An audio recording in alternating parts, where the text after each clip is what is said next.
You choose your own parents. You choose your own environment. You choose your own country. You choose your own body. You choose your own disease. Now, anybody is ready to understand this? I'm ready to explain. जो भी आपकी life में है वो life is by choice, not by chance. तो मान लीजिए जीवन भर मैंने बहुत डिज़ायर करी हैं कि मुझे बंगला भी मिल जाए, गाड़ी भी मिल जाए, है मुझे ये सब मिल जाए, लेकिन साल के कुछ आखिर 5-6 साल में मुझे गीता का ज्ञान मिला, मैं स्पिरिचुअलिटी की राह पे आगे बढ़ी और मैं एक सही तरीके से मन बुद्धि अहंकार छोड़कर अपने अंतःकरण में शुद्ध होकर भगवान श्री कृष्ण के शरण में चली गई, जहाँ मेरी कोई डिज़ायर नहीं है। तो मेरी उन पुरानी डिज़ायर्स का क्या होगा, या जो मैं पूर्व जन्मों से लेकर संचित डिज़ायर्स आ रही हूँ, क्या वो सब खत्म हो जाएंगी इन 5 साल की साधना? Okay, आपने टाइम फ्रेम 1 साल दे दिया तो I will give you benefit of doubt. लेकिन लोग कहते हैं आखिरी में भगवान का ध्यान लिया तब नहीं होता, तब कुछ नहीं होता। सारे साल पढ़े नहीं और आखिरी एग्जाम सेशन से एक दिन पहले मैं सपोज पढ़ना शुरू कर दूं तो पास हो जाऊंगा, ये भगवान इतने बेवकूफ़ नहीं है।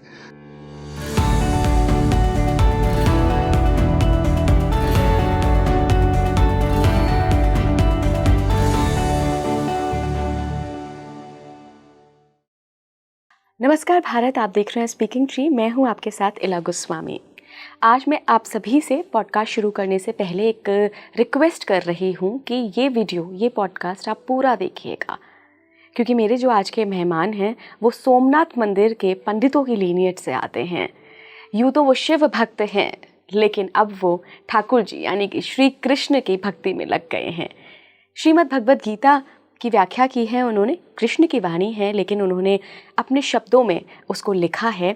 और आज हमने श्रीमद् भगवद गीता के पर्सपेक्टिव से आत्मा को, मृत्यु को, डेथ को, और कैसे नया शरीर मिलता है, हम कैसे अपना परिवार चुनते हैं, कैसे हम अपने माता पिता चुनते हैं, इनफैक्ट हम अपनी हेल्थ भी, हमें आने वाली बीमारियां भी चुनते हैं, इन सभी चीज़ों पे बात करी है। मैं दावे के साथ कह सकती हूँ कि मैंने अभी तक अपने स्पिरिचुअल करियर में, स्पिरिचुअल जर्नलिज्म के करियर में जितने पॉडकास्ट किए हैं, one of the best podcast है श्रीमद् भगवद गीता पर, जो कि आपके लिए बना है। कई बार हमें ना गीता का ज्ञान समझ नहीं आता है, लेकिन इस बातचीत से आप डेफिनेटली रेजोनेट करेंगे, आपको समझ में आएगा कि आपके लाइफ का पर्पस क्या है, कैसे आप अपने जीवन को लीड कर सकते हैं। हमने बात की है कि कैसे आत्मा ट्रैवल नहीं करती है। आपके लिए बहुत शॉकिंग होगा, मेरे लिए भी शॉकिंग था, क्योंकि हमने कई सारे पॉडकास्ट रिकॉर्ड करे हैं जिसमें हमने आत्मा की बात की है, सोल जर्नी की बात करी है, लेकिन गीता जी क्या कहती हैं सोल जर्नी के बारे में, जो मेरे मेहमान हैं उन्होंने आज बहुत गंभीरता से और बहुत विस्तार से इसके बारे में बताया है। कैसे हमें नया जन्म मिलता है, हमारी डिज़ायर्स कब ख़त्म होंगी, अगर नहीं ख़त्म हुई हैं तो उन डिज़ायर्स के माध्यम से किस कुल में, किस वंश में हम जन्म ले सकते हैं। बहुत ही इंटरेस्टिंग पॉडकास्ट है ये, तो आप आखिर तक बने रहिएगा और मुझे बताते हुए भी जाइएगा आखिर में, पूरा पॉडकास्ट जब आप देख लें, कि आपको कैसा लगा ये पॉडकास्ट। मैं बहुत बहुत स्वागत करना चाहूँगी मेरे आज के मेहमान का, शिवेंद्र नागर गुरु जी का। बहुत बहुत स्वागत है गुरु जी आपका स्पीकिंग ट्री पर। हरिओम हरिओम, इट्स ऑनर, यहाँ पे आके बहुत अच्छा लग रहा है गुरुजी। मुझे भी बहुत अच्छा लग रहा है और मैं अपने दर्शकों को भी बताना चाहूँगी कि हम गुरुजी से काफ़ी देर, मैंने ऑफ द कैमरा भी बात करी है, मेरे खुद के भी आज कॉन्सेप्ट्स काफ़ी बदले हैं। देखिए गुरुजी, हम जब शास्त्रों की बात करते हैं, जब हम गीता की बात करते हैं, तो सबका अलग पर्सपेक्टिव है, लेकिन कौन सा पर्सपेक्टिव सही है हम ये नहीं कह सकते, पर हमारी ड्यूटी होती है कि हम लोगों के आगे हर पर्सपेक्टिव को परोसें, ताकि वो अपनी बुद्धि, अपने इंटेलेक्ट से जो उनको बहुत रेजोनेट कर रहा है वो समझ सके। तो मेरा आज का जो पर्पस है वो यही है कि गीता को आपकी दृष्टि से समझा जाए। हालांकि वो कृष्ण की वाणी है, लेकिन फिर भी मैं आपकी दृष्टि से उसको समझना चाहूँगी। और मैंने विषय जो चुना है वो सोल जर्नी है। आत्मा के बारे में हम जानेंगे, मन बुद्धि अहंकार के बारे में जानेंगे, साथ ही हम मृत्यु को भी समझने की कोशिश करेंगे कि आखिर ये डेथ क्या है और गीता इस पर क्या कहती है। सबसे पहला मेरा सवाल, जब हम आत्मा की बात करते हैं तो एक ही श्लोक याद आता है, नैनम छिन्दन्ति शस्त्राणि नैनम दहति पावका न चैनम क्लेदे अंत्यापो न शुष्यते मारुता। लेकिन इसमें आत्मा तो कहीं शब्द आया नहीं है, तो क्या आत्मा की बात हुई है गीता में? थैंक्स हरिओम। ना आपने काफ़ी क्वेश्चन पूछ लिए उसमें, तो उसको जवाब मैं धीरे धीरे मैं दूंगा। सबसे पहले डेथ को समझते क्या है। इसे हिंदी शब्द है देहांत। देह का अंत होता है। ये जो देह है हमारा 5 तत्वों का बना हुआ है, अग्नि, जल, पृथ्वी, वायु, आकाश। सबसे पहले जो तत्व निकलता है मृत्यु में वो सांसें, वायु निकलती है, फिर बॉडी ठंडी हो जाती है, जल अग्नि तत्व चला जाता है, फिर डिहाइड्रेट हो जाती है बॉडी, जल चला जाता है, फिर उसे दबा दो या जला दो तो वो मिट्टी मिट्टी में मिल जाती है। और हमारे यहाँ मटका तोड़ा जाता है। मटका मीन्स एक स्पेस, वो स्पेस चला गया। तो death is nothing but a change of dress and address. है क्या डेथ? देह का अंत हो गया। But what happened to his desire, उसके emotions, anger, jealousy, greed, love, passion, compassion, knowledge, उनका क्या हुआ? एंड फिजिक्स का लॉ है, energy is never destroyed. So what happened to this inner energy? उसको इन लेमन लैंग्वेज में हम बोल देते हैं आत्मा, which is not technically right, because जिन श्लोकों में भगवान जी ने इसकी देहधारी की अक्षता की बात करी है, देह को जिसने धारण किया वह अक्षय है, वर्स नंबर 11 से लेके 30 चैप्टर 2 में। I give you little glimpses of that. 11वें श्लोक में भगवान जी ने बोला गतासूंश्च नानु शोचंति पंडिता। इस दुनिया में 2 तरह के लोग हैं, एक जो चले गए, दूसरे जाने वाले हैं। कब जाने वाले हैं, क्यों जाने वाले हैं, कहाँ जाने वाले, कैसे जाने वाले पता नहीं, बट एक बात पक्की है कि जाने वाले। ये अटल सत्य है, इसको कोई तोड़ नहीं सकता। ओनली मृत्यु एक सच है जिसको कोई नहीं तोड़ सकता। तो भगवान कहते हैं इस दुनिया में 2 तरह के लोग हैं, एक चले गए, दूसरे जाने वाले। लेकिन 12वें श्लोक में भगवान कहते हैं मैं नहीं जाऊंगा, नत्वेवाहं जातु नासम, मैं नहीं जाऊंगा। अरे भैया आप भगवान हो, नहीं जाओगे। अर्जुन तू भी नहीं जाएगा। चलो भैया, उनको स्पेशल डिस्काउंट मिल गया कृष्ण जी के साथ बनने पे, उनको भी मोक्ष मिल गया। भगवान कहते हैं यहाँ जितने राजा लोग हैं कोई नहीं मरेगा, no one will die. And in reality no one dies, कोई नहीं मरता, कोई नहीं मरता। डेथ जो है वो इस कनेक्शन जो है वो चेंज हुआ है। Now generally we use word आत्मा, बट टेक्निकली ये आत्मा नहीं है, क्योंकि भगवान जी ने 10वें अध्याय के 20वें श्लोक में बोला अहम आत्मा गुढ़ा केशा अहम आदिश्च मध्यम च, मैं आत्मा हूँ, सब शरीरों में हूँ। क्षेत्रज्ञम चापि माम विद्धि, 13वें अध्याय के 3रे श्लोक में, क्षेत्रज्ञम चापि माम विद्धि, परा और अपरा। मैं टेक्निकली नहीं जा रहा क्योंकि ऑडियंस इतनी टेक्निकली वाइज नहीं होगी, लेकिन भगवान कहते हैं मैं आत्मा हूँ और आत्मा सर्वव्यापी है। क्योंकि आत्मा परमात्मा एक है, और जो चीज सर्वव्यापी हो सकती है वो एक जगह से दूसरी जगह कैसे जा सकती है? ये गिलास इधर है, इधर नहीं है, अब यहाँ आ गया तो यहाँ नहीं है। Anything which is all pervasive can not move. और हम कहते हैं आत्मा की शांति के लिए प्रार्थना करें। आत्मा तो परमात्मा है, वो अशांत हो ही नहीं सकती। वो निर्मल है, निराकार है, निर्गुण है, निष्क्रिय, अचल है, सर्वव्यापी है। उसको कैसे मरेगी? क्या दुख होगी? पर चल रहा है जैसे आटा पिसाने जा रही हूँ। आटा थोड़ी पिसाने जाते हो, गेहूं पिसाने जाते हो, बट बोल देते हैं आटा पिसाने की, जो चल रहा है। अब मोबिल ऑयल डाल दे इसमें, मोबिल ऑयल थोड़ी होते हैं। हम इसके जेरोक्स कर दे, जेरोक्स थोड़ी है, फोटोकॉपी है। हम बोल देते गोदरेज की अलमारी, गोदरेज की थोड़ी है। So what I am trying to build up कि हमारे दिमाग, हमारे शास्त्रों की टेक्निकली आत्मा नहीं जाती। What really happen, you choose your own parents, you choose your own environment, you choose your own country, you choose your own body, you choose your own disease. Now anybody is ready to understand this? I'm ready to explain. You choose your own disease. आप खुद अपने शरीर को ढूंढते हो, आप अपने माँ बाप को ढूंढते हो, आप अपने जो भी आपकी लाइफ में है वो life is by choice, not by chance. मैं खुद चुनती हूँ। यस, भगवान जी कहते 13वें अध्याय में, जैसे आपके गुण हो, तमस, रजस, सत्व, ये मन बुद्धि 3 गुण है जी। भगवान गुणातीत है, निर्गुण है, निष्क्रिय, गुणातीत है। शरीर 3 गुणों का बना हुआ है। ये शरीर नहीं, मन बुद्धि 3 गुणों का बना है, तमस, रजस, सत्व। जो सात्विक गुणों पे प्रधान व्यक्ति जब मृत्यु को प्राप्त होता है वो योगियों के कुल में जन्म लेता है। राजसिक व्यक्ति राक्षसों के कुल में जन्म लेता है। नाउ राक्षस डजंट मीन सिंह लगाया हुआ।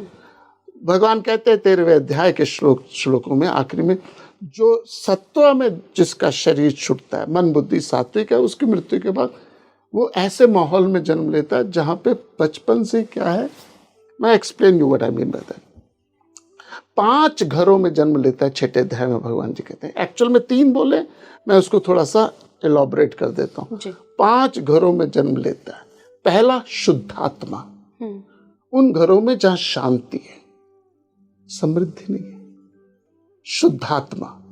दूसरा है उन घरों में जो श्रीमान है, प्रॉस्पेरिटी है, पीस नहीं है। सो सम पीपल आर पीसफुल। आप गांव में चले जाइए, हमारा आश्रम है नरेंद्र नगर के पास, गीता एकेडमी, वहां पे चले जाइए, सारा दिन लोग ताश खेल रहे हैं, उसमें चारपाई पे बैठे हुए, शांति है, समृद्धि नहीं है। तो कुछ लोगों के पास शुद्धात्मा शब्द यूज किया, बट श्रीमान नहीं है। कुछ लोग श्रीमानों के घर जन्म लेते हैं लेकिन शांति नहीं है। कुछ लोग उन घरों में जन्म लेते हैं जहाँ ना शांति है ना समृद्धि है, और कुछ लोग उन घरों में जन्म लेते हैं जहाँ शांति भी है, समृद्धि। Which one is the best? शांति और ना, मैंने 5वां भी बोला ही नहीं।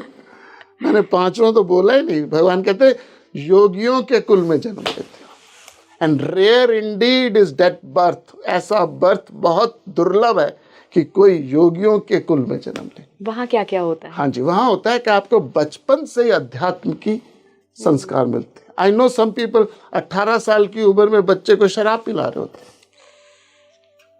पार्टी हो रही होती है, यू आर 18 नाउ एडल्ट। तो हमें कहाँ संस्कार कैसे, किसे माँ बाप मिले? जैसे आप बताते हैं आपके पिताजी, आपकी फैमिली के संस्कार। मैं खुद ऐसे परिवार से आया हूँ जो सोमनाथ मंदिर के प्रीस्ट से निकलते हुए हम नागर ब्राह्मण। I am not talking about all our families like that, लेकिन योगियों के कुल में। इवन दो हिरण्यकश्यप के घर जन्म लिया प्रहलाद ने, लेकिन गुरु नारद जी मिल गए। सो ये है, सो ये जो शरीर है ये 5 तत्वों में मिल जाता है। ऐसे है जैसे मैं इसको सिंपल उदाहरण दे लूं, आत्मा सूरज है जी, ये शरीर गिलास है, ये जैसे गिलास है, ये पानी मन और बुद्धि है। सूरज का रिफ्लेक्शन इसमें आ रहा है जी, इसे आप जीवात्मा कह दो, कोई कह दो, ये अंतःकरण में इसमें आ रहा है। अब मैं इस पानी को वहां शिफ्ट कर देता हूँ, यहाँ सूरज नहीं दिखेगा, यहाँ दिखेगा। तो ये शरीर है हमारा, प्रभु आत्मा सूरज है, मन बुद्धि डिजायर इच्छा सूक्ष्म शरीर और कारण शरीर जिसे कहते हैं, ये मन बुद्धि है। दे टेक्स अ न्यू बॉडी। कौन सा शरीर लेगी वो हम डिसाइड करेंगे, जैसे आपके जैसे करूँगा, जैसी आप डिजायर कर्म नहीं है यहाँ ना। This is very important. लेकिन गुरुजी मैंने तो यही सुना है कि आपके कर्म जैसे होंगे। I am just coming to that. Even a thought is a karma. So you may not done physically any harm. Physically आपने किसी को बुरा नहीं किया, लेकिन थॉट लेवल में मैंने किसी के बारे में सोचा, बिंगो, वो भी कर्म बन जाएगा। सो आप सपोज आप ऐसा सोचते हो कि यार दुनिया करे काम, मैं करूँ आराम, आराम से फ्री में मुझे वाईफाई मिल जाए, फ्री में पानी, फ्री में बिजली, फ्री में सब कुछ मिल जाए, इस डिजायर से कोई मरता है तो most probably he will born in a BPL family, blue poverty. क्योंकि डिजायर क्या है? फ्री का मिल जाए अन्न, फ्री का मिल जाए तेल, फ्री का मिल जाए सब कुछ, डिजायर है आपके। सो काम एषा क्रोध एषा रजोगुणो समुद्ध भवा महाशनो महापापमा। भगवान नहीं देता दुख किसी को। प्रपन्न पारिजाताय तोत्र वेत्र कृपाणे ज्ञान मुद्राय कृष्णाय। भगवान जी के एक हाथ में ज्ञान मुद्रा, एक हाथ में छड़ी है, चॉइस है। Life is by choice not by chance. So आपके पास चॉइस है, या तो नॉलेज ले लो या छड़ी खाओ। आपने अभी जो उदाहरण दिया मुझे बड़ा अच्छा लगा वो उदाहरण कि ये जो ग्लास है ये आपका शरीर है, इस ग्लास के अंदर जो पानी है वो मन बुद्धि अहंकार है, और जो ऊपर सूरज है उसकी रोशनी है वो एक तरीके से परमात्मा है, आत्मा परमात्मा, आत्मा परमात्मा है। तो जो शरीर बदलता है वो हमारा मन बुद्धि अहंकार होता है। मन बुद्धि चित्त अहंकार, मन बुद्धि अहंकार को चित्त बोल देते हैं। चित्त बोल देते हैं। चित्त मतलब कंडीशनड कॉन्शियसनेस। तो ये कॉन्शियसनेस हमारी ट्रैवल करती है दूसरे शरीर में। एक्चुअली ट्रैवल भी नहीं करते, क्योंकि वो भी एक गलत है। आपका शरीर इधर है जी, आपका मन कहाँ है? इस समय तो आपका शरीर इधर है। सपोज आपका बेटा बॉम्बे रहता है या लंदन रहता है, बॉडी आपकी यहाँ है, मन तो वहाँ है। हमारे गुरुजी बड़ा इंटरेस्टिंग एग्जाम्पल देते हैं। हमारा जो शरीर, हमारा जो मन है वो भैंस है, भैंस है, और हमारा शरीर खुंटा है। भैंस कहाँ जा रही है? कुंटे के आसपास ही दौड़ती रहती है। लेकिन तो सपोज आप, I am just sorry to give this example, आप कोई भी व्यक्ति, आपका शरीर इधर है और आपका बेटा रहता है मुंबई में या लंदन में या पेरिस में, आपकी मन तो ऑलरेडी उधर है। So mind will pick up a body according to your desire there and then. So it's not travelling to any place. ये हुक जो है वो टूट गया, देह का अंत हो गया। और बाय द वे बॉडी तो डेथ के बाद भी यूजफुल है। आप आंखें डोनेट कर सकते हो जी, आप लंग्स, पेनक्रिया, इवन अपने बोन मैरो को दान कर सकते हो। तो बॉडी तो अभी भी यूजफुल है डेथ के काफी देर तक। सो व्हाट रियली हैपन, हमारी जो सोल है, हम बोल देते हैं soul, actually soul is not a Hindu concept, it's a Christian concept कि सोल, लेट सोल, SOLE और SOUL वाली सोल। सो हम सब ने यूज करना शुरू कर दिया। तो क्योंकि ज्ञान की कमी रही तो जो भी शब्द चला वो बोलते गए। तो सब बोल रहे हैं अब इसके आत्मा की शांति के लिए प्रार्थना करो। भैया आत्मा शांत हो ही नहीं सकती, अग्नि कटा नहीं सकती, पानी भिगा नहीं सकता, हवा सुखा नहीं सकती, अग्नि जला नहीं सकती, तो किसकी शांति के लिए प्रार्थना करो? और एक चीज और बड़ी खराब है जी, वो मरने के बाद नरक में आपको फ्राई किया जाएगा। किसको फ्राई करोगे? जब भगवान कहते हैं कि जला ही नहीं सकते, उसको काट नहीं सकते, तो किसको काटोगे ऊपर? और जो गुरुजी ऐसे कहते हैं कि आप लोकों में फंस जाते हो, ज़्यादातर हम देखते हैं तो डराया जाता है कि आप प्रेत लोक में, प्रेत योनि में फंस जाओगे और जीवन भर आपकी आत्मा वहीं प्रताड़ित होती रहेगी। तो ये कौन सी? गीता जी में कहीं नहीं बताया, ये पुराणों में बताया, गरुड़ पुराण में बताया, और वो मैं आपको बता देता हूँ। हमारे हिंदू शास्त्र ना एक स्पेक्ट्रम है, एक रेंज है। ये ऐसे नहीं है कि हर किसी के लिए एक सेट सिस्टम है, it's according to your own temperament. तो स्पेक्ट्रम में सबसे हायर आता है उपनिषद। उपनिषद वेदांत है, 4 वेद हैं, चारों वेदों के आखिरी हिस्से को वेदांत कहते हैं। वेदांत का दूसरा नाम उपनिषद है, और गीता जी उपनिषदों का सार है। सर्वो उपनिषदों गावो दुग्धा गोपाल और नंदना। तो उपनिषद में बताया गया, गीता जी में समझाया गया, रामायण और भागवत में दर्शाया गया, और पुराणों में डराया गया। जो उपनिषद में एक सेंटेंस में बोली बात, गीता जी में 3रे अध्याय में 43 वर्सेस लगाए, और जो 43 श्लोकों में भगवान जी ने बात बोली वो रामायण में 28,000 श्लोकों में बताई गई। रेंज बड़ी हो जाती है। तो उपनिषद कहता है एकम ब्रह्म द्वितीय नास्ति, कोई है ही नहीं। जगत ब्रह्म सत्य, जगत मिथ्या, ये उपनिषद का है ही नहीं, तो उसको ठीक कैसे करें? सामने रस्सी है, सांप है ही नहीं, तो सांप को ठीक करने की जरूरत ही नहीं है। ये दुनिया को ठीक करने की जरूरत नहीं है, दुनिया है ही नहीं। दैट्स द वर्स इन उपनिषद। जागृत स्वप्न सुषुप्ति, लेकिन वो हमारे सर से ऊपर निकल जाती है। तो हमें उसी आइडिया को समझाने के लिए कृष्ण जी ने गीता जी में समझाया, भागवत, रामायण और भागवतम में उसको और डिटेल में लाइफ से दिखाया कि राम जी की लाइफ एक कर्तव्य प्रधान, कर्म प्रधान। जब उससे भी नहीं समझाया तो डराया। जैसे माँ है हमारी शास्त्र, और माँ हमें उठाना चाहती है, उत्तिष्ठ भारत, उत्तिष्ठ भारत। तो पहले माँ, सपोज सुबह 6 बजे बच्चा नहीं उठ रहा, तो सबसे पहले माँ क्या करती है? बेटा उठ जा 6 बजे, पहले बताया, और कोई बच्चा नहीं उठता अनटिल अनलेस पिकनिक जाना हो तो तब लक्ष्य है ना। तो 6 बजे बताया, बच्चा नहीं उठा। फिर समझाती है बच्चा लेट हो जाएगा, बस मिस हो जाएगी, मुझे छोड़ने जाना पड़ेगा, मैं ऑफिस में लेट हो जाऊंगी, ब्ला ब्ला ब्ला ब्ला ब्ला। फिर भी नहीं उठता। फिर से बहलाती है, मेरा पारा पारा, मेरा गुचड़ू गुचड़ू, मेरा सोना सोना, उठ जा। और तब भी नहीं उठता। एक चटाक। हाँ, हमारे कैमरामैन क्या बोल रहे थे, क्या बोलते थे कैमरामैन?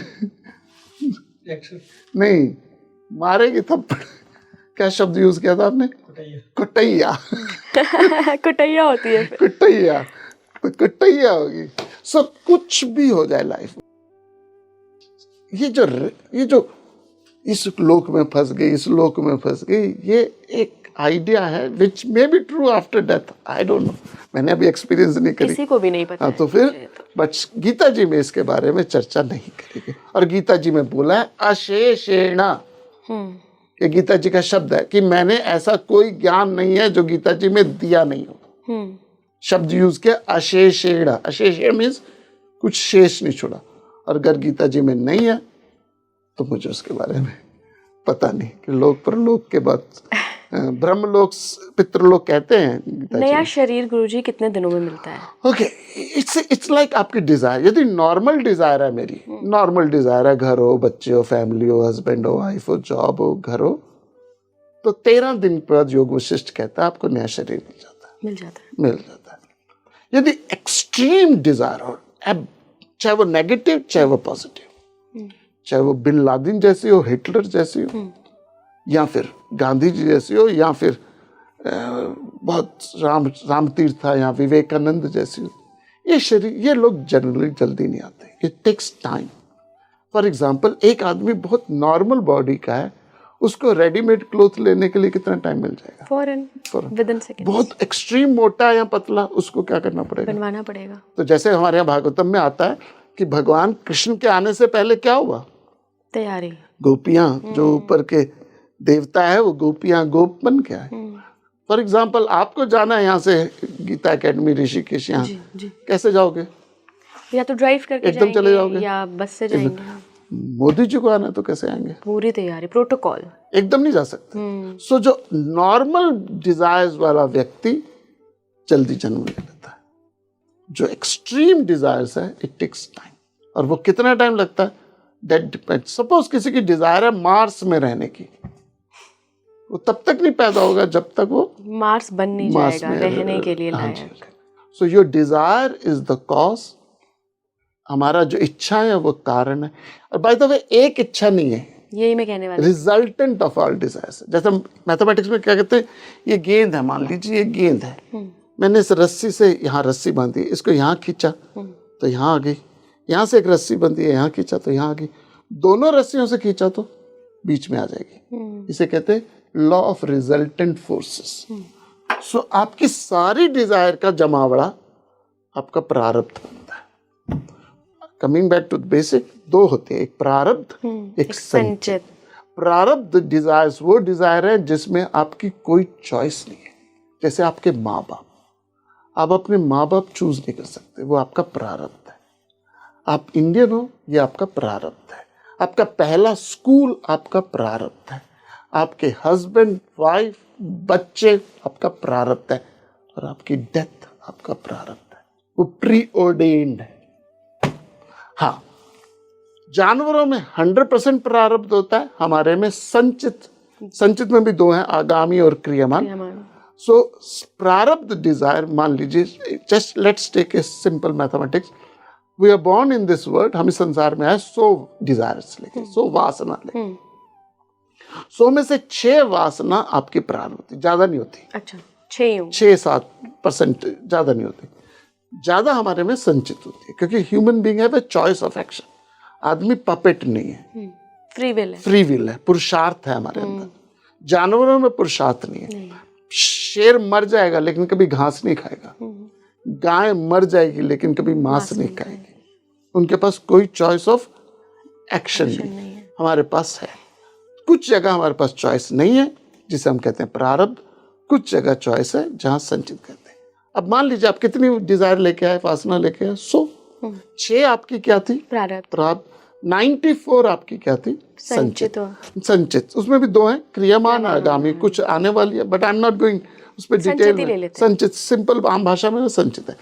अब ये संचित आप बढ़ा सकते हो, कम कर सकते हो। संचित बढ़ा भी सकते हो, ज्यादातर लोग उसे बढ़ाते हैं। जब अब पैदा हुए थे तो आईफोन की डिजायर थी, अब आ गई। कैसे आ गई? ये आपने संचित करी, आपने क्रिएट करी। तो जिस आदमी की संचित 0 हो कर दे पुरुषार्थ से, वो व्यक्ति मोक्ष को प्राप्त हो जाता है। अब प्रारब्ध अभी भी है उसकी, 6 है, वो धीरे धीरे अनुभव से खत्म होगी। तो जब संचित खत्म हो जाए तो उसे कहते हैं समाधि। जब प्रारब्ध भी धीरे धीरे खत्म हो जाए तो उसे कहते हैं महासमाधि। हमारी लाइफ में, आम जनमानस की लाइफ में क्या होता है? संचित खत्म होती नहीं, प्रारब्ध पहले खत्म हो जाती है। तो आप लेके आए थे 100 डिजायर्स, उसमें 6 प्रारब्ध थी, 96 संचित थी। उस 96 को 94 थी, उसको आपने बना दिया 940। अब point to be noted my Lord, point to be noted my Lord, इस 940 में से जो स्ट्रांग प्रारब्ध आपकी खत्म हो रही है, यू कांट ऐड योर प्रारब्ध, धीरे धीरे खत्म हो रही है। तो जैसे ही आपकी प्रारब्ध खत्म हुई, हमारा शरीर देहांत हो गया था। अब संचित जो बची है 940 हो गई है। ध्यान से सुनिएगा बात, बहुत इंपॉर्टेंट। इस 940 में से जो आपकी सबसे प्रबल डिजायर है, नेक्स्ट बर्थ में 40 विल बिकम योर प्रारब्ध, 900 विल बिकम संचित। So this is a mathematics of life. हम आए किस लिए यहाँ पे? डिजायर्स पूरी करने के लिए, 0 करने के लिए। हाँ, 0। पर कई लोग तो पूरी करने के लिए भी पूरी नहीं कभी होती, पूरी कभी नहीं होती, कभी नहीं होती। पूरी जैसे करोगे नेक्स्ट और डिजायर आ जाएगी। ध्यायतो विषयान पुंसा संगस्तेषु विजायते, संगा संजायते कामा, कामात् क्रोधो विजायते, क्रोधात् भवति सम्मोह, सम्मोह स्मृति विभ्रमा, स्मृति विभ्रमा बुद्धिनाशात्, बुद्धिनाशात् प्रणश्यति। क्या होता है हमारे? तो ये जो डिजायर्स है, इसको मैं कैसे खत्म करूं? हमारे हिंदुओं में शादी होती है, शादी होती है ना, उसमें 4 फेरे होते हैं। 7 होते हैं कि जगह टेक्निकली 4 ही होते हैं। पहले फेरे में कौन आगे होता है? दूसरे फेरे में कौन आगे होता है? तीसरे में कौन होता है? चौथे में कौन होता है? मैंने भी लिए हैं 4 फेरे, हमारे यहाँ भी 4 ही होते हैं। तो मुझे याद है शायद, क्योंकि उसमें नींद इतनी आती है ज्यादातर लोगों को। मुझे याद है कि शायद मैं आगे थी। पहले 3 फेरों में लड़की आगे होती है। ज्यादा डोमिनेंस लड़की। नहीं, डोमिनेंस नहीं है, डोंट टेक दैट, इसको इतना सरल मत बनाइए। 4 फेरों में 3 फेरों में लड़की आगे होती है, चौथे फेरों में पुरुष आगे। हाँ, मुझे ये विवाह जो है, प्रथम विवाह शिव और पार्वती का, प्रकृति और पुरुष का है। तो प्रकृति स्त्री सिंबलाइज करती है, पुरुष भगवान शिव। तो पहले 3 फेरे, पहला है अर्थ का। अर्थ मीन्स मनी, हस्बैंड वाइफ मिलके पैसा संचय करे, अर्थ कमाए। और अर्थ कमाने के लिए लड़की को आगे रखा हुआ है, क्योंकि यदि आदमी अय्याश हो जाए, मैं नहीं कहता अय्याश हो, आदमी अय्याश हो जाए, औरत सहनशील हो तो घर फिर भी चल जाएगा। औरत अय्याश हो जाए आदमी कभी नहीं चला सकता। और कहते हैं रावण के राज्य में औरतें नशे में धुत सुबह सुबह सड़क पे गिरी होती थी। और बाय द वे गरीब नहीं थी, सोने की लंका थी वहां पे। तो पहला जो फेरा है वो अर्थ का, मीन्स स्त्री को दिया गया कि वो रिस्ट्रेन कंट्रोल करे। दूसरा धर्म का, सोशल ऑब्लिगेशन। यदि आदमी नाराज होकर बैठा, मेहमान आ गए, औरत चला लेगी, लेकिन औरत थोबड़ा सुझा के बैठी हुई है, आदमी नहीं चला पाएगा। तो धर्म किसको दिया गया? औरत, स्त्री को। काम वासना, जो एथिकल डिजायर है, शरीर की जो डिजायर है, उसके लिए भी लड़की को प्रमुख दिया गया।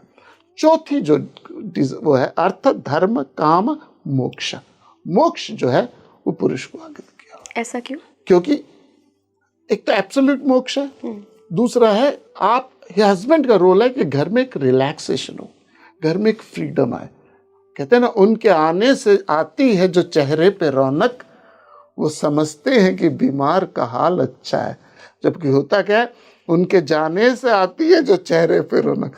तो हस्बैंड के ऑफिस जाने से रौनक आती है या हस्बैंड के ऑफिस से आने पे रौनक आती है? आने पे ही आती है। हाँ जी, कई घरों में जाने पे आती है। तो हस्बैंड का रोल है कि वो घर पे क्या करे, एक तरह का माहौल बनाए जहाँ फ्रीडम हो, I will handle it, okay no problem. So अर्थ धर्म काम मोक्ष, ये स्त्री पुरुष फिजिकल नहीं है, हमारे अंदर स्त्री भी है, हमारे अंदर पुरुष भी है। तो जो हमारा मेन मकसद है वो है अर्थ धर्म काम भी करे, पैसा कमाओ। पैसा is not a sin, Hinduism में सिन नहीं है, पाप नहीं है। हम बाइबल में कहते हैं it is easy for a camel to cross the eye of a needle. Bible कहते हैं कि एक ऊंट नेल से आई ऑफ ए सुई के ऊपर से निकल सकता है, but it's impossible for a rich man to see the gate of heaven. Rich man स्वर्ग नहीं देख सकता, दिस इज बाइबल। और हमारे यहाँ लक्ष्मी की पूजा की जाती है, बिल्कुल। हमारे यहाँ धन कोई समृद्धि कोई क्राइम नहीं है, राइट। सो अर्थ धर्म काम, लेकिन वहां अटके नहीं। मैं और थोड़ा सा बोलूं जी। ओके। मंथन जब हुआ, जब मंथन हुआ, समुद्र मंथन हुआ, तो सबसे पहले क्या निकला? हलाहल विष, जो भगवान शिव ने धारण किया, और शिव ने धारण करके पार्वती ने गला दबा रख दिया, तो नीलकंठ। उसके बाद जब मंथन शुरू हुआ तो आए हाथी, घोड़े, लक्ष्मी, कामधेनु। ज्यादातर लोग यहाँ के बाद मंथन बंद कर देते हैं। आखिरी में क्या आया? अमृत आया। तो हम मंथन करते हैं, हम एफर्ट कर रहे हैं, किसके लिए कर रहे हैं? हाथी घोड़े के लिए। हाथी घोड़े मीन्स समृद्धि के लिए, पैसा। लक्ष्मी जैसे ही आती है हमारे पास, रुक जाते हैं, हम रुक जाते हैं। I am going to chill now, मैं तो आराम करूंगा। लेकिन मंथन रुके ना, मंथन कहाँ तक जाए? अमृत तक। अमृत तक, मृता अमृता, इमॉर्टैलिटी तक, वो मोक्ष है। तो गुरुजी, हम मन बुद्धि अहंकार की बात कर रहे थे कि आत्मा ट्रैवल नहीं करती है या शरीर नहीं बदलती है, हमारा मन बुद्धि अहंकार आता है। फिर आपने प्रारब्ध और संचित डिज़ायर्स की बात की, फिर हमने ये भी बात करी कि डिज़ायर्स ही ख़त्म करने के लिए हम हर बार जन्म लेते हैं। एक जगह आपने कहा कि वो आप ही हैं जो आपका अगला बर्थ, आपके डिज़ायर्स हैं जो आपका अगला बर्थ सेलेक्ट करते हैं। कम डिज़ायर तो बहुत जल्दी जन्म हो जाएगा, बहुत बड़ी कोई डिज़ायर है तो you'll have to wait। मैंने कम नहीं कहा, मैंने कहा ग्रॉस डिज़ायर नहीं। यदि नॉर्मल डिज़ायर है तो जल्दी हो जाएगा, एक्सट्रीम डिज़ायर चाहे वो नेगेटिव हो पॉजिटिव हो, वो हो जाएगा। ये मैंने कहा कम और ज्यादा के नहीं पाते।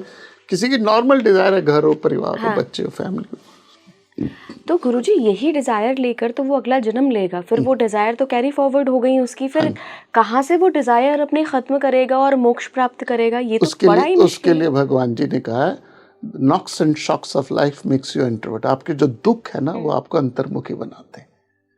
भगवान विष्णु के 4 हाथ हैं, शंख चक्र पद्म गदा। जब भी आप कोई गलत काम करते हो, छुप के करते हो, छुपा के करते हो, हमारे अंदर का शंख बजता है, उसको सुन लो तो पद्म मिलता है, ना सुनो तो गदे मिलते हैं। तो जो आपकी मेरी लाइफ में एजिटेशन हो रही है, दुख आ रहा है, चैलेंजेस आ रहे हैं, वो एक तरह का रिमाइंडर है कि I am on a wrong path, I am on a wrong path. When you follow in a right spirit, Gita ji again, अध्याय नंबर 13 श्लोक नंबर 23, उपद्रष्टा अनुमंता भरता भोक्ता महेश्वरा। यदि आप अध्यात्म में, स्पिरिचुअल जर्नी में नहीं हो तो परमात्मा बिहेव लाइक ए उपद्रष्टा। उपद्रष्टा मीन्स जो मर्जी करना कर, but the moment you follow a higher value, nature supports you. So आपके जो नॉक्स एंड शॉक्स है मेरी जिंदगी में जो हो रहा है दुख, वो हमें अंतर्मुखी बनाने के लिए लाभ देता है। जैसे कुंती के फेमस शब्द है, दुखते प्रभु ताकि मेरा ध्यान आप पे हमेशा रहे। सो हमारी जो जर्नी चल रही है उसमें बहुत कुछ हो रहा है। सबसे बड़ी चीज है हमारी औलाद हमें स्पिरिचुअल बनाती है, वो है attachment. Attach you lose, detach you gain. जिस चीज से आप बहुत ज्यादा अटैच हो गए वही चीज आपको सबसे ज्यादा दुख देगी। दशरथ सबसे ज्यादा अटैच किससे था? राम जी से। सुख मिला नहीं। जब मृत्यु हुई दशरथ जी की तो श्रीराम थे भी नहीं वहां, 4 बेटे नहीं थे। भरत शत्रुघ्न ननिहाल गए हुए थे और लक्ष्मण और राम जी वनवास गए थे। कई दिनों तक उनका शरीर तेल में पड़ा रहा। क्यों? क्योंकि बहुत ज्यादा मोह था। और वो मोह हमें हिलाता है, वो हमें सोचने को मजबूर करता है, वाई मी माय लॉर्ड, मेरे साथ ऐसा क्यों हो रहा है, मेरे साथ ऐसा क्यों हो रहा है। और वो एक चिंगारी है ज्ञान की, वो एक चिंगारी है ज्ञान की। मैं आपको एक सूचना देता हूँ, मैं स्पीकिंग ट्री में ही हूँ, यहाँ पे टाइम्स ऑफ इंडिया का। मैं जब 12 साल का था मैंने कविता लिखी थी एक जी। और वो मैं नवभारत टाइम्स में डाल के आ गया था कि मेरी कविता छापो। छापी नहीं, अलग बात है। वो कविता क्या थी, मैंने 12 साल की उम्र में लिखी थी। सोचता रहता हूँ सुबह दोपहर शाम रात, सोचता रहता था सुबह दोपहर शाम रात, सोचता हूँ सोचता था सोचता क्या था, सोचता हूँ सोचता था सोचता क्या था। कभी सोचता था देश के बारे में, कभी सोचता था धर्म के बारे में, कभी सोचता था राजनीति के बारे में।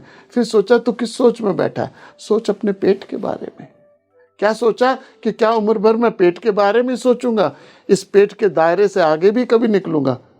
फिर सोचा तब सोचेंगे जब सोचने का वक्त आएगा। लेकिन कम वक्त की सोच देखिए कि जब सोचने का वक्त आया तो वक्त ही नहीं मिला। इसलिए अब मैं सोचता रहता हूँ सुबह दोपहर शाम रात, और आपके वीडियो के माध्यम से लोगों को सोचने में मजबूर करूँगा। That is my purpose, nothing else. So ये डेथ जो है ये देह का अंत है। ये मन बुद्धि takes a new body according जैसी उसकी क्या है डिजायर, तमस है, रजस है, सत्व। डिजायर को भगवान जी ने 3 कैटेगरी में डाला, सत्व, रजस और तमस। जितने भी हमारे यहाँ सिंबल है वो इसी पे, हम जनेऊ में भी 3 धागे डलते हैं, त्रिकुटी है, तमस रजस सत्व। रामायण में भी 3 भाई हैं, एक राजसिक, एक सात्विक, एक तामसिक है। आप बताइए। कुंभकर्ण तामसिक, विभीषण सात्विक, रावण राजसिक, अर्जुन राजसिक, युधिष्ठिर सात्विक और दुर्योधन भीम तामसिक। सो ये सारी लड़ाई है तमस रजस और सत्व के बीच। भगवान जी आपको कहते हैं गुणातीत बनो, निर्गुण बनो, और वो आपकी एक जर्नी है। तो मुझे एजिटेशन, यदि गीता पूरी देखिए, पहला चैप्टर है विषाद योग, 18 मोक्ष संन्यास योग। सो पूरी Bhagavad Gita is a journey from agitation to salvation via meditation. Chapter 6। So मैं कहता हूं दुनिया की सबसे बड़ी गलती हुई है, गीता जी भारत से आई है। यदि यही गीता जी अमेरिका, जर्मनी, जापान से आई होती ना, पूरी दुनिया में फैल गई होती। टेक सिंपल एग्जांपल, एक किताब बड़ी चली है सीक्रेट, मैनिफेस्टेशन। कोई कहता है एल्केमिस्ट ने दिया, कोई ओम शांति ओम के इस पे आ जाता है। 7वें अध्याय का 21वां श्लोक है, यो यो याम याम यमुम भक्ता श्रद्धयामि तुमिच्छति। तो बड़ी गलती हुई है भगवत गीता की भारत से आई है। यही अमेरिका, जर्मनी, जापान, यूरोप से आई होती ना, तो आज सारे स्कूलों में गीता क्रैश कोर्सेज शुरू हो चुके थे। Gita tells us about life, tells about, हमारी बताती है जिंदगी जी कैसे जाए। नहीं गुरुजी, मुझे लगता है कि अच्छा है ये भारत से आई है, क्योंकि मैं भारत ही हमारी धर्म भूमि है और ये बहुत अवेयरनेस अब फैल रही है। मैं इसलिए बहुत दावे के साथ कह सकती हूँ क्योंकि मुझे मेरा पूरा एनालिटिक्स पता है कि मेरी कौन सी वीडियो कहाँ तक जा रही है, कितने लोगों तक पहुँच रही है। और हम जब भी गीता पे बात करते हैं ना, जब भी हम गीता की फिलॉसफी पे बात करते हैं, वो बहुत लोगों को छूती है और बहुत जेन्युइनली छूती है। और यही हमारा मकसद भी है, क्योंकि भारत विश्व गुरु था, उस था को यदि है में बदलना है तो गीता का सार, गीता ही, आज उसके बिना कोई नहीं। एक मेरा और सवाल इसी में है गुरुजी, कि श्री कृष्ण गीता में ये भी कहते हैं कि तुम अंतिम दौर में अगर मुझे भजोगे तो तुम मेरे पास आ जाओगे। मैं वो पूरी तरह से श्लोक के रूप में नहीं बता रही हूं। बिल्कुल। तो मान लीजिए जीवन भर मैंने बहुत डिज़ायर करी हैं कि मुझे बंगला भी मिल जाए, गाड़ी भी मिल जाए, है मुझे ये सब मिल जाए, लेकिन साल के कुछ आखिर 5-6 साल में मुझे गीता का ज्ञान मिला, मैं स्पिरिचुअलिटी की राह पे आगे बढ़ी और मैं एक सही तरीके से मन बुद्धि अहंकार छोड़कर अपने अंतःकरण में शुद्ध होकर भगवान श्री कृष्ण के शरण में चली गई, जहाँ मेरी कोई डिज़ायर नहीं है। तो मेरी उन पुरानी डिज़ायर्स का क्या होगा, या जो मैं पूर्व जन्मों से लेकर संचित डिज़ायर्स आ रही हूँ, क्या वो सब खत्म हो जाएंगी इन 5 साल की साधना? आपने टाइम फ्रेम 1 साल दे दिया तो I will give you benefit of doubt. लेकिन लोग कहते हैं आखिरी में भगवान का ध्यान लिया तब नहीं होता, तब कुछ नहीं होता। सारे साल पढ़े नहीं और आखिरी एग्जाम सेशन से एक दिन पहले मैं सपोज पढ़ना शुरू कर दूं तो पास हो जाऊंगा। ये भगवान इतने बेवकूफ़ नहीं है कि अंतकाल चमा में, अंतकाल में थॉट वही आएगा जो सारा दिन। सपोज आप रात को पार्टी गए, वहाँ डीजे बज रहा है, मौज जा। रात को सोते हुए थॉट क्या आएगा? मौजा। सुबह उठते थॉट क्या आएगा? मौजा। सो हमारे जो थॉट्स हैं वो चेंज होते हैं। हाँ, कमिंग बैक 1 ईयर का time is a huge time. भगवान जी कहते हैं कि भयंकर से भयंकर दुराचारी भी यदि मेरे मार्ग में आए तो उसको मैं अध्यात्म की शिखर तक पहुंचाता हूँ। उसके मैं एग्जाम्पल से कह देता हूँ। 2 एग्जाम्पल है। चाहे गुफा हजारों साल पुरानी हो, एक स्पार्क से उसमें ब्राइटनेस आ जाती है। लेकिन मैं उसका मॉडर्न थोड़ा एग्जाम्पल देता हूँ। हमारे डिज़ायर जो है ना, वो लकड़ी के प्लैंक में स्क्रैचेस है। इमेजिन कीजिए, लकड़ी का एक लकड़ी पीस है, उसमें घाव लड़े हुए। अब आप क्या कीजिए, रेग मार लीजिए, सबसे गहरे स्क्रैच में मारना शुरू कर दीजिए। छोटे छोटे क्या हो जाएंगे? अपने आप चले जाएंगे। सो आपकी डिजायर्स में से यदि आप सबसे श्रेष्ठ डिजायर ले लेते हो, इस दुनिया में 5 तरह की डिजायर्स हैं। भगवान जी कहते हैं इंद्रियाणी प्रमाथि, इंद्रियों की डिजायर है। फिर मन की है, मैं उसको सिंपलीफाई कर दूं, 5 तरह की डिजायर है। मैटीरियलिस्टिक डिजायर है, पैसे की डिजायर जो बड़ी नॉर्मल है। पैसा खुदा तो नहीं, लेकिन कम वक्त खुदा से कम भी नहीं। मूल रूप में 5 डिजायर्स में सबसे पहली डिजायर्स आती है वो अर्थ की, पैसे की। पैसे से बड़ी डिजायर है शरीर की, क्योंकि शरीर की डिजायर के लिए आप पैसे को सैक्रिफाइस कर दोगे। फॉर एग्जाम्पल, बीमार हो जाओ तो पैसे को त्याग दोगे सबसे। और उसमें हैप्पीनेस कितनी है? मान लीजिए आपने चॉकलेट खरीदी, पैसे से खरीदी, खुश हो गए। हाँ, खाई, खुद खाई, कितनी देर सुख मिला? चंद सेकंड्स का। कितनी देर? 2.5 इंच जीभ से पहले नहीं, 2.5 इंच जीभ के बाद नहीं। तो जितनी देर जीभ के ऊपर है उतनी देर सुख। यदि आप गल्प कर दे तो 2 मिनट, यदि स्लोली खाते हो तो 10 minute happiness. But suppose you went all the way to Switzerland और अपने बेटे के लिए, बच्चे के लिए स्विस चॉकलेट लाए। यू आर हंग्री, लेकिन आप खुद नहीं खाते, अपने बच्चे को देते। वो कौन सा सुख है? इमोशनल सुख। तो शरीर, पैसे से बड़ा सुख है शरीर का, शरीर से बड़ा सुख है मन का, मन से बड़ा सुख है बुद्धि का। फॉर एग्जाम्पल, आपकी 12वीं में फर्स्ट डिवीजन आ गई पूरे स्कूल में, बहुत खुश हो जाए। कितने साल रहेगा सुख? काफी साल। कितने साल? आप अपने पोतों को भी बताओगे जब मैं 12वीं में था मेरी फर्स्ट डिवीजन आई थी। हाँ। कौन सा सुख है ये तो लाइफ टाइम सुख है, जब तक शरीर है। हाँ, तो सबसे बड़ा सुख क्या है? धन से बड़ा तन का सुख, तन से बड़ा मन का सुख, मन से बड़ा बुद्धि का। भगवान कहते हैं इससे भी बड़ा सुख है अध्यात्म सुख। गुरुबानी कहती है, उसमें गुरुबानी में आता है, सारे नशे उतर जाते जब होती प्रभात, सारे नशे उतर जाते जब होती प्रभात, नाम खुमारी नान का चढ़ी रहे दिन रात। तो जो स्पिरिचुअल हैप्पीनेस है वो एब्सोल्यूट है। So once you pick up higher groove में चले जाओ, छोटी डिजायर अपने आप खत्म हो जाएगी। You don't have to think about. जैसे सूरज के आने के बाद दीपक रिडंडेंट हो जाता है। सो आपकी लोअर डिजायर का तोड़ यही है, पिकअप ए हायर डिजायर। और बार बार हम कहते हैं ब्लैक एंड व्हाइट टेलीविजन की डिजायर कब खत्म हुई? जब कलर टेलीविजन आया। बिल्कुल बिल्कुल। वो पुराने वो फोन जो बटन वाले फोन थे वो कब छूटे? जब स्मार्टफोन आया। गुरुजी, यहाँ पे जब हम डिज़ायर की बात कर रहे हैं तो मेरी एक बड़ी प्रबल डिज़ायर है और मुझे लगता है कि जितने भी भक्त हैं उनकी भी होगी डिज़ायर। आप बताइएगा कि क्या ये डिज़ायर मुझे इस कर्म बंधन में बांध के रखेगी इस दुनिया में? शिव को पाने या अपने ईष्ट को पाने की डिज़ायर क्या डिज़ायर है? नहीं, वो आपका ओरिजिनल नेचर है, स्वभाव है। शिवोहम शिवोहम शिवोहम शिवोहम अहम निर्विकल्पो निराकार रूपा चिदानंद रूपा शिवोहम शिवोहम। हम हैं शिव। हम इस शिव जो है वो लाइट है, उसके ऊपर 3 कंबल डले हुए, 3 चद्दरें, सफेद, लाल और काली। हम वो लाइट नजर नहीं आ रही अब, ओरिजिनल लाइट सोर्स है, उसके पे 3 चद्दरें चढ़ी है, काली, लाल और सफेद। अपने काली चद्दर उतार दी, थोड़ी थोड़ी लाइट नजर आनी शुरू हुई। फिर लाल चादर हटा दी, अब सिर्फ सफ़ेद है। अब उसमें डिविनिटी ज़्यादा मैनिफेस्ट होनी शुरू, ज़्यादा दिखनी शुरू। और जब सफ़ेद चादर भी हटा दी तो आपने शिव तत्व तो पाया नहीं है, आप हो ही शिव। तो ये जो वासना है, तो काली चादर तामसिक वासना, लाल चादर राजसिक वासना, सफ़ेद चादर सात्विक वासना। तीनों को जब आप हटा दोगे, अहम निर्विकल्पो निराकार रूपा चिदानंद रूपा शिवो हम शिवो। तो ये तो उसको वो डिजायर नहीं है, वो हमारी ओरिजिनल से, जैसे कॉइल स्प्रिंग है, उसको मैं दबा देता हूँ, दर्द होगी।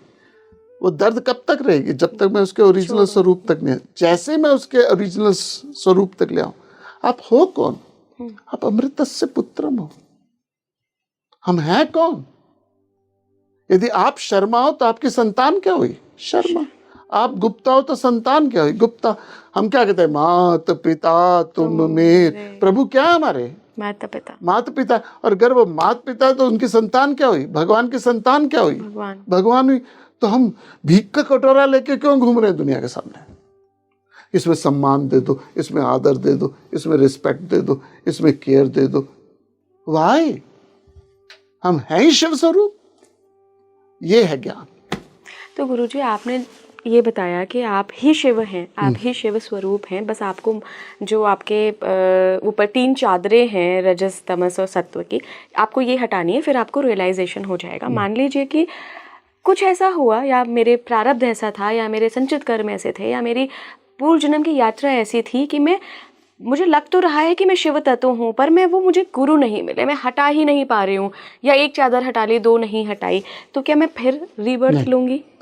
रीबर्थ तो यदि वासना है तो रीबर्थ होगी, चाहे वो योगियों के कुली जन्म लो। जैसे क्रिकेट के मैच में 70 रन मारे आपने, अब दिन खत्म हो गया, अगले दिन आप 70 से शुरू करोगे, 0 से नहीं शुरू करोगे। सो हमारी जो प्रकृति है, जो ये वासना, जो नेचर है, वो कैरी फॉरवर्ड होती है। जब हम शिव स्वरूप हो जाएंगे तब फिर कोई दोबारा जन्म नहीं होगा। अभी हम शिव स्वरूप नहीं, हम थ्योरी की बात कर रहे हैं। फिर लोग ऐसा क्यों कहते हैं कि मोक्ष पाना भी एक डिजायर है? बिल्कुल डिजायर है, बिल्कुल डिजायर है, उसको भी छोड़ना है। उसको भी छोड़ना। हाँ, और बहुत इंपॉर्टेंट बात बोल रहा हूँ। उपनिषद के, ईशावास्य उपनिषद का श्लोक है, अंधम तम प्रवशंति अविद्यान उपासत। ध्यान से सुनिएगा। यदि आप संसार के ज्ञान में फंसे हो तो मूर्ख हो, और अध्यात्म ज्ञान में फंसे हो तो महामूर्ख हो।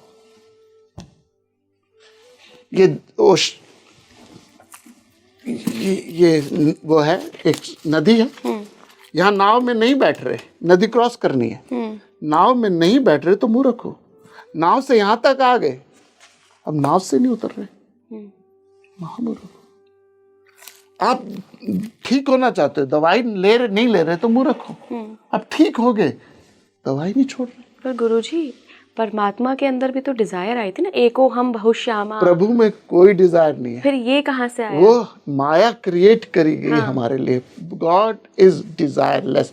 यदि गॉड में डिजायर आ गई ना तो वो आदमी बन गया। तो फिर इस पंक्ति का क्या मतलब है कि ईश्वर एक था, परमात्मा एक है, उसके अंदर एक डिजायर उत्पन्न हुई, और जिसने, मैं दोबारा रिपीट करता हूँ, गॉड इज डिजायरलेस। यदि उसमें डिजायर आ गई तो वो मनुष्य बन गया, जो हम बने। और जैसी डिजायर आई तो क्या आएगा? एक डिजायर नहीं आएगी, फिर वो 2 आएंगे। क्रोध आएगा। सपोज आपकी डिजायर वो पूरी नहीं हुई तो क्या हो गया? क्रोध आया। क्रोध आएगा। और जिसके पास और आप पूरी होगी तो क्या हो गया? खुशी नहीं, ग्रीड फॉर मोर। जिसके पास आपके 50 में से 45 नंबर आए, सुख है दुख है? स्कूल में 50 में से 45 आए, मतलब 5 कम रह गए, वो एक दुख है। सुख है दुख है? दुख है, दुख है। हाँ। बाकी सारी क्लास फेल होगी। अब आपके अब देखो, ये रिलेटिव है। 50 में से 45 आए, बाकी सबके 50 में से 50 आए, अब क्या है? दुख है। दुख है। तो जैसे डिजायर आई, इमोशन आया। इसकी अब समय नहीं है, नहीं तो मैं आपको कात्यायनी कविता है, कामिनी ऊपर थल था नीचे जल था, एक तरल था एक स्थल, एक तत्व की ही प्रधानता, जड़ को है चेतन सुधा। उसमें एक कविता है जिसको मेरे गुरुजी मॉडर्न वर्जन में देते हैं। मॉडर्न वर्जन क्या है कि आपका बेटा है मनु, मॉडर्न वर्जन है उसका। मनु है, उसको इश्क हो गया एक लड़की से जिसका नाम है कामिनी, और वो कामनी के साथ विवाह चाहता है। जी। आपको मनु कामनी के परिवार वाले गड़बड़ नजर आ रहे हैं, लेकिन आप कहते चल, मना करते, कहते नहीं, मैंने तो इससे शादी करनी। शादी ले आते हो। पंजाब में ट्रेडिशन है कि जब लड़की शादी करके आती है तो भाई साथ में आता है, तो भाई साथ में आया, उसको भी आपने बादाम वाले दूध पिलाया, सब कुछ किया। अब भाई जा ही नहीं रहा, घर ही बैठ गया। थोड़ी देर बाद कामनी का मामा आ गया, चाचा आ गया, फूफी आ गई, बुआ आ गई, घर बैठ गई। और आप मन्नू को बोल रहे हो कि इसको हटा, तो कहते नहीं, कामनी दुखी होगी। और आप घर से सुबह निकल जाते हो इस कामनी के रिश्तेदारों को खुश करने के लिए। थोड़ी देर बाद कामनी की माँ आ जाती है, कामनी का फादर आ जाते हैं और पूरे आपके घर को जकड़ लेते हैं। मनु मैंने मन, कामना कामनी, उसका भाई है भय, उसका मामा है अहंकार, उसकी मासी है ईर्ष्या, उसकी माँ है वासना, उसका प्यो है अज्ञान, और हम सुबह से लेके शाम तक भागे हुए कामनी की कामनी पूरी की करने के लिए। और बातें करते हैं हमें ब्रह्म ज्ञान की, ब्रह्म ज्ञान की बातें हम करते हैं बड़ी बड़ी, लेकिन एक छोटी सी डिजायर, रात को 2 बजे फोन की घंटी बजे, हमारी घंटी बज जाएगी। सच्चाई है, सच्चाई है। रात के 2 बजे फोन की घंटी हमारी घंटी बजा देगी। सो क्या करना है हमने? इस गीता को साध्य करना है, इंटेलेक्ट को शार्प करना है। पहला गुण दिया भगवान जी ने 16वें अध्याय में, देवताओं का पहला गुण, अभयम सत्व संशुद्धि, फियरलेस बनाना। ताश खेलो घर आप, तो 3 इक्के हाथ में आ जाए तो आप क्या हो जाते हो? राजा। आप पोकर फेस रखते हो, पोकर फेस रखते हो, लेकिन बाहर से ऐसे शो करते हो नथिंग, बट अंदर आपको पूरा विश्वास है कि you are the highest card. 3 कास्ट के पत्ते से ये हाल होता है, जिसके हाथ में 700 पत्ते आ जाए तो सब कुछ जीत लिया। अब है, ये है हमारा मिशन, ये है हमारा।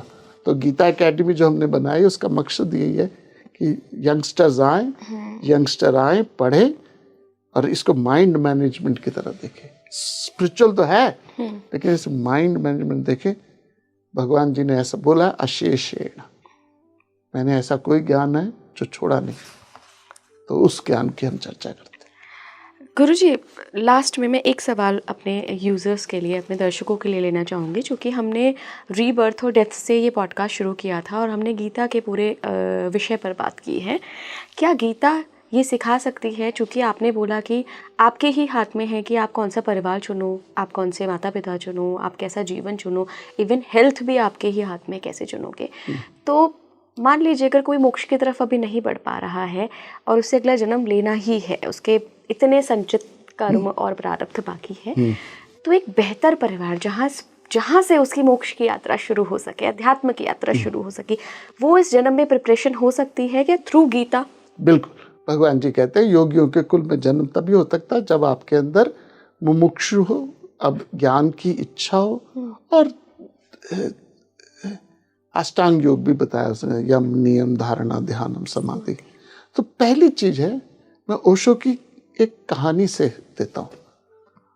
ओशो की कहानी है कि एक ट्रेन में बहुत गर्मी थी, पुरानी बात है, बहुत ही पुरानी बात है। उस समय लोग सुराहियों में पानी लेके जाते थे, सुराहियों में जाते थे, मिनरल वाटर सिस्टम नहीं था। तो कड़कती गर्मी में ट्रेन जा रही थी और एक लड़का फटी हुई शर्ट पहने हुए पानी दे रहा था, ठंडा पानी, बर्फ वाला। सब ले रहे थे। तो एक सेठ जी ने पूछा, कितने का पानी दिया है? उसने, पुरानी बात है, कहा 50 पैसे का। सेठ जी ने कहा 25 पैसे का देना। वो फटी हुई कमीज वाला एक सेंटेंस बोल के चला गया, उसमें पूरा गीता का ज्ञान है। कहने लगा, लाला जी अभी प्यास नहीं लगी होगी। अभी प्यास नहीं लगी। वाह गुरुजी वाह। तो जहां प्यास लगी हो, गुरु आपके पास आ जाएगा। 4 शिष्य के 3 गुण बताए भगवान जी ने, गुरु के 2 गुण बताए। तद्विद्धि प्रणिपातेन परिप्रश्नेन सेवया। शिष्य के 3 गुण हैं, कौन सा? सेवा भाव, प्रणाम भाव, और तीसरा सबसे इंपॉर्टेंट है प्रश्नेन भाव। प्रश्न फ्रीडम। आपके घर में सबसे ज़्यादा क्वेश्चन कौन पूछता है? वो 1.5 फुटिया बच्चा। कहाँ जा रहे हो, क्या कर रहे हो, किधर कर रहे हो, कैसे हो रहे हो? क्यों पूछ रहा है वो आपसे प्रश्न? क्योंकि वो सोचता है कि आपके पास आंसर है, और जब वो प्रश्न करने बंद कर दे तो समझ लेना उसे समझ आ गया, अब आपको कुछ नहीं पता। फिर आप पूछते हो यार इसे अपलोड कैसे करते हैं, इसे डाउनलोड कैसे करते हैं। तो ये 3 गुण रखो, सेवा भाव, श्रद्धा भाव एंड प्रश्न भाव। Right teacher will come to your life. प्रणीत भाव, ऐसा जो तत्वदर्शी भी हो और उपदेशक भी हो। 2 गुण बताए टीचर के, एक जिसमें ज्ञान हो और समझाने की कला हो। कई लोगों में समझाने की कला है, ज्ञान नहीं है। कईयों में ज्ञान है, समझाने की कला नहीं है। सो ये गीता जी कहती है। मुझे भी यही समझ आया कि शायद जो लोग मोक्ष को इतना फैसिनेटिंग वर्ड या प्रचलित वर्ड मान के उसकी तरफ आगे बढ़ रहे हैं, लेकिन बढ़ नहीं पा रहे हैं, तो भी प्यास लगी नहीं है उन्हें। प्यास जिस दिन लगेगी उस दिन खुद बढ़ जाएगी, गुरु खुद आ जाएगा घर पे। बहुत बहुत धन्यवाद गुरुजी। और मैं आखिर में अपने दर्शकों को यही कहना चाहूँगी कि one of the best podcast on Gita, मैंने जीवन में कभी गीता का इतना सुंदर व्याख्या नहीं सुनी, और वो भी वो व्याख्या जिनसे मैं सीख सकती हूँ, मैं आगे बढ़ सकती हूँ, कुछ कर सकती हूँ। या हमारे दर्शक जिन्होंने, अगर आप में इतना पेशेंस था कि आपने पूरा पॉडकास्ट सुना है, ये जितने भी मिनट या घंटे का पॉडकास्ट हुआ है, तो आप भी ये बात से मेरी डेफिनेटली एग्री कर रहे होंगे। अगर आप कर रहे हैं तो मुझे कमेंट बॉक्स में ज़रूर बताइएगा, क्योंकि कोई और माध्यम नहीं है हमारे बीच कॉन्वर्सेशन का, तो बताते हुए जाइएगा। गुरुजी बहुत बहुत धन्यवाद आपका जुड़ने के लिए। आप गीता जी को कब से अपने जीवन में उतार रहे हैं, कब से वो प्यास जग रही है, मुझे ये भी बताइएगा। साथ ही कैसा लगा ये हमारी पूरी कॉन्वर्सेशन, पूरी बातचीत, ये भी बताते हुए जाइएगा। आखिर में एक ही गुजारिश है, जब भी आप इस तरीके की कोई भी चर्चा देखते या सुनते हैं तो सिर्फ उसको एंटरटेनमेंट या टाइम पास का माध्यम मत माना किया करिए। आप ये सोचा करिए कि वो ब्रह्मांड, वो परमात्मा खुद चाहते हैं, उन्होंने आपको प्रेरणा दी है कि ये वीडियो आप तक पहुंचा है। देखिए माध्यम तो अभी पॉडकास्ट ही हैं, वीडियोस ही हैं, सोशल मीडिया ही है।